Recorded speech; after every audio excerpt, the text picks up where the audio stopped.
peut-on effacer la ride du lion sans avoir recours aux injections de toxines botuliques ou autres produits de médecine esthétique qui viennent paralyser les muscles?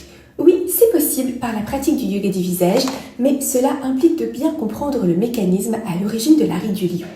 Quand on dit ride du lion, on parle de 7 ou de ces lignes verticales qui se forment entre les sourcils.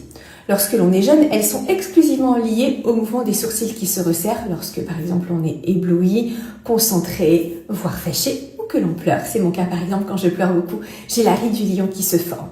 Ce qui veut dire que les muscles à l'origine de la ride sont les muscles dits corrugateurs du sourcil qui se trouvent ici.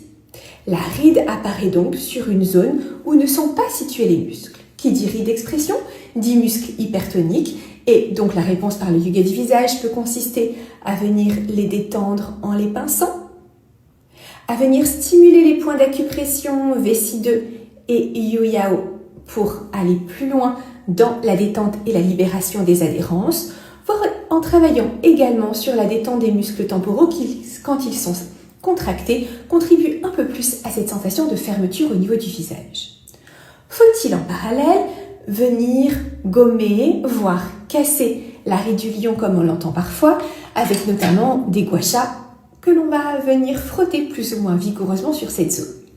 Eh bien, en ce qui me concerne, je considère que non. Pourquoi? Si la ride du lion apparaît, ce n'est pas parce que vos sourcils sont contractés en permanence, ce serait très rare, mais c'est parce que votre fascia, au niveau de la zone intersourcilière, a perdu de son élasticité et de sa capacité de rebond, c'est-à-dire de sa capacité à revenir dans sa position de départ après avoir subi une force qui est ici, celle des sourcils qui se resserrent. Il est donc moins élastique, moins ferme, moins dense. Ce qui veut dire que si vous venez le fragiliser un peu plus en venant le frotter vigoureusement avec une pierre très dure comme le gua sha, au lieu d'aller dans le sens de la résolution de votre problème, vous allez l'intensifier.